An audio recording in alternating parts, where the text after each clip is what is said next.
সকলকে জয় গুরু ও প্রণাম। ওম ব্রহ্ম পরম ব্রহ্ম কুল মালিক রাধাস্বামী দয়ালের চরণে শত সহস্র কোটি প্রণাম। আমাদের ঠাকুর শ্রী শ্রী অনুকূলচন্দ্র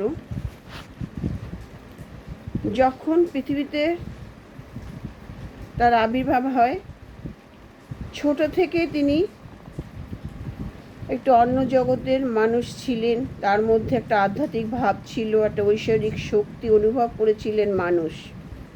হ্যাঁ, সর্বদা তিনি মানুষকে নিয়ে ভাবতেন, মানুষকে নিয়ে চিন্তা করতেন। তাই তো তিনি 17 বছর বয়সে সত্যানুসরণ বইটি তিনি লিখেছেন। এই সত্যানুসরণ বইটি গীতার সমতুল্য। এটাকে নিয়ে পরে অনেক আলোচনা হয়েছে, আলোচনা হয়েছে সত্যানুসরণ বইটি নিয়ে, যেখানে জীবনের সমস্ত কিছুর উত্তর ওই সত্যানুসরণে পাওয়া যায়। যেমন গীতাতে পাওয়া যায় তেমন তিনি নিজে চোখে দেখেছেন মানুষের দুঃখ, কষ্ট, দুর্দশার নিজে চোখে দেখেছেন কিভাবে মানুষ জীবনযাপন করছে, ঈশ্বরকে ভুলে উচ্ছৃঙ্খল জীবনযাপন করছে। ব্যভিচারে মত্ত, নিয়ম নেই, কানুন নেই, সদাচার নেই, জরা ব্যাধি দুঃখ কষ্টে ভুগছে মানুষ। একটা পরিবার, ঠাকুর বলেন, একটা পরিবার তখনই সুন্দর সুশৃঙ্খল হয় যখন সেই পরিবারের কর্তা ব্যক্তি সঠিক হয়, তখনই। কারণ তার হাতেই পরিবার নিয়ন্ত্রিত থাকে। যেমন একটা বড় নৌকার বড় মাঝি যে হাল থাকে তার হাতে, নৌকাটাকে সঠিক পথে নিয়ে যাওয়ার জন্য। ঠিক একটা মাঝির দরকার হয়, ঠিক তেমনি একটা পরিবারের কর্তা ব্যক্তি পুরো পরিবারের পরিচালনা করবে ঠাকুর। ঠাকুর সেটা নিজে করেছেন, করিয়ে গেছেন, দেখিয়েছেন। হ্যাঁ, ঠিক। আবার দেখুন, যখন একটা রাজ্য শাসন হবে, একটা ঠাকুর বলেছেন একটা দেশ তখনই উন্নতি হবে যখন দেশের মানুষ জ্ঞান অর্জন করবে, দক্ষতা বাড়বে। হ্যাঁ, আর দুর্দশার কারণ জানবেন যে অজ্ঞতা। একটা দেশের দুর্দশার কারণ হচ্ছে অজ্ঞতা, মানুষের অজ্ঞতা। তাই সেখানে আগে মানুষকে তৈরি করা দরকার, মানুষ। আর সঠিক রাজা নির্বাচন। রাজা যদি আদর্শবান, সৎ এবং সত্যনিষ্ঠা আধ্যাত্মিক জগতের মানুষ হয়, সৎ হতে হবে, আদর্শ প্রাণ হতে হবে, আদর্শবান হতে হবে। সে একজন নেতা হোক, মন্ত্রী হোক, হ্যাঁ, তবে সেই দেশ বা রাজ্য সঠিক পথে চলবে। হ্যাঁ, এই কটাকে সংবরণ করতে হবে। ঠাকুর বলেছেন কাম, ক্রোধ, লোভ, মোহ, মদ, মাৎসর্য, এইগুলোকে যে নিয়ন্ত্রণ করতে চলতে পারবে, নিয়ন্ত্রণ করে যে রাজা মন্ত্রী, সেই সঠিকভাবে রাজ্য পরিচালিত করতে পারবে বা দেশ পরিচালিত করতে পারবে। মন্ত্রী সঠিক না হলে তার চেয়ে আশেপাশের মানুষজনও অসৎ হয়ে পড়ে তারা। তাই একজন দেশের রাজা হবে, সে হবে ঈশ্বরতুল্য আদর্শ সঠিক মানুষ। হ্যাঁ, সঠিক মানুষ না হলে তো সঠিক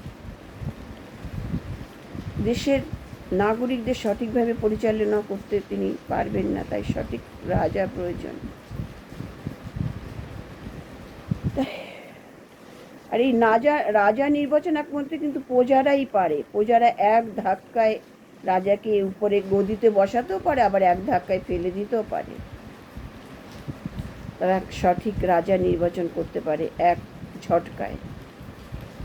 তাই আমাদের অনুকূল ঠাকুর কিন্তু এইটাই দেখেছে। তাই জন্য তিনি তো এই মানুষ গড়ার কাজে এই করেছেন যে এদের যদি সৎপথে না আনা যায়, এই যে দুঃখ কষ্ট জরা ব্যাধিতে ভুগছে, এদের প্রথম কাজ হবে এদের সঠিক পথে আনা, সঠিকভাবে জীবনযাপনের পথ দেখানো, সঠিকভাবে। তবে তারা ভালো থাকবে, সুস্থ থাকবে, এই জরা ব্যাধি দুঃখ কষ্ট সব কিছুর হাত থেকে তারা বাঁচবে। তাই জন্য তার এই ভাবনা চিন্তাকে বাস্তবে রূপ দেওয়ার জন্য তার এই সৎসঙ্গ আশ্রম, তার এই সৎ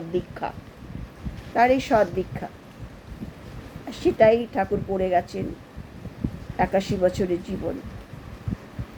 তিনি যতটা পেরেছেন ততটা তিনি করে গেছেন। বাদবাকি তার কর্মকাণ্ড বা তার বংশ পরম্পরা, আচার্য পরম্পরার হাতে তিনি সঁপে দিয়ে গেছেন। তিনি পথ দেখিয়ে গেছেন, নিয়ম করে গেছেন, অনুশাসন মেনে দিয়ে গেছেন, সঠিক পথ দেখিয়ে গেছেন। হ্যাঁ, ঠাকুর নিজে মানুষ গড়ে গেছেন, তৈরি করে গেছেন তার মনের মতন করে। তিনি একজন জাদুকর ছিলেন, জাদুকরও বলা যায়, ঈশ্বরও বলা যায়, এবং একজন পরশ পাথরও বলতে পারে।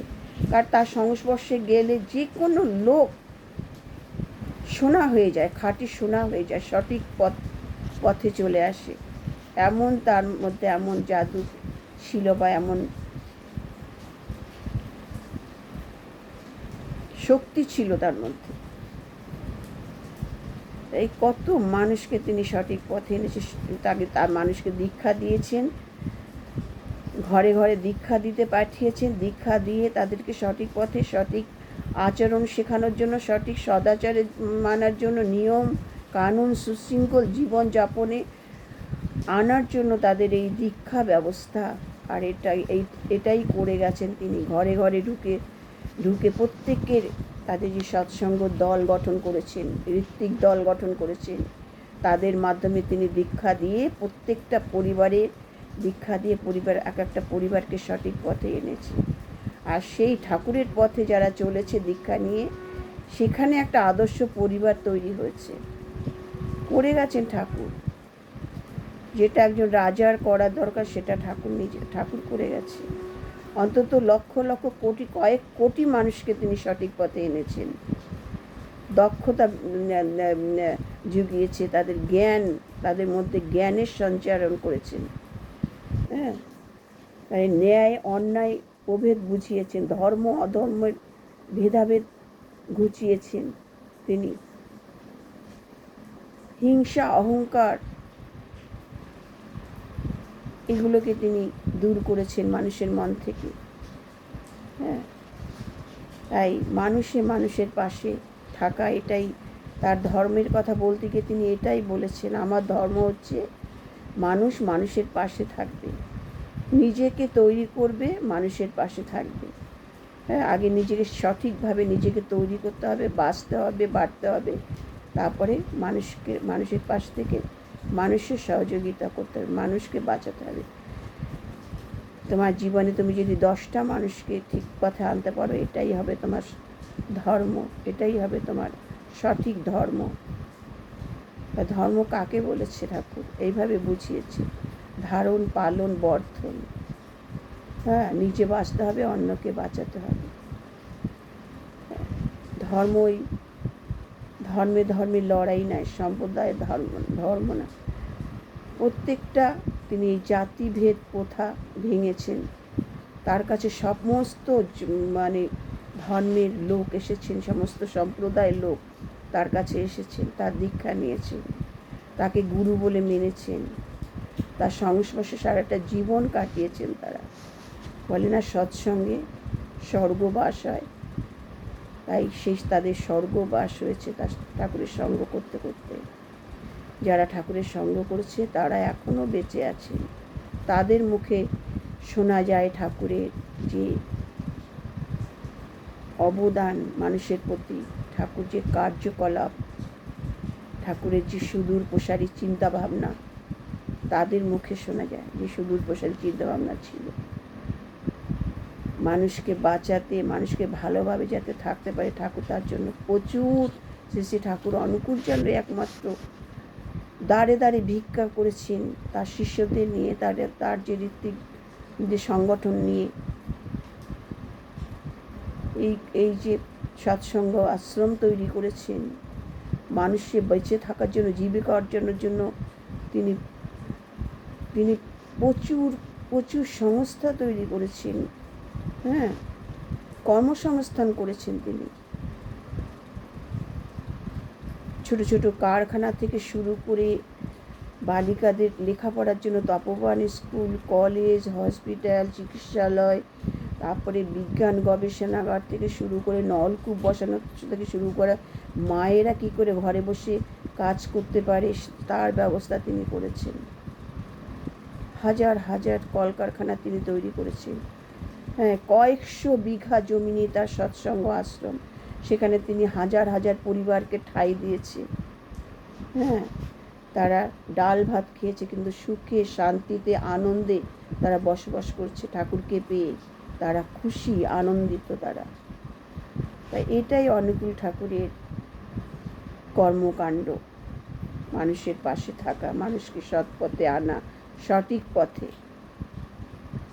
পথে এনে। সেটাটা কি? তার জন্য তিনি পঞ্চনীতির বিধান দিয়েছেন। এই সঠিক পথে থাকতে গেলে এই কটা জিনিস আয়ত্ত করতে হবে: যজন যাজন ইষ্টভীতি, স্বাস্থ্যহীনী সদাচার। হ্যাঁ, আর এই সদাচার মানতে হবে, তবে শরীর সুস্থ থাকবে। আর শরীর সুস্থ থাকলেই তুমি ধর্ম করতে পারবে। আর এই যে তার যে প্রধান মানে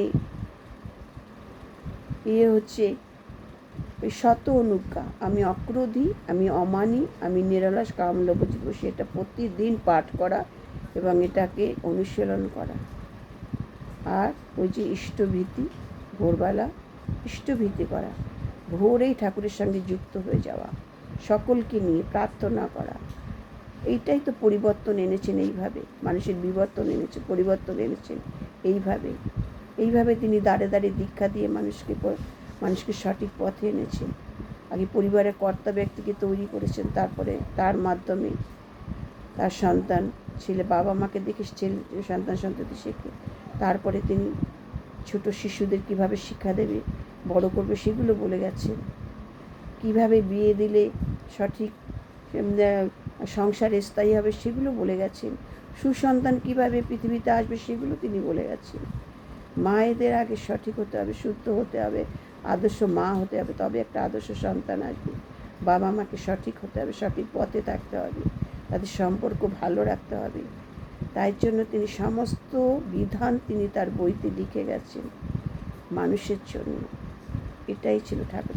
মানুষকে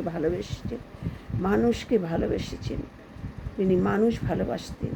এই জন্য বলেছেন, মানুষ আপন টাকা পর, যত পারিস মানুষ ধর।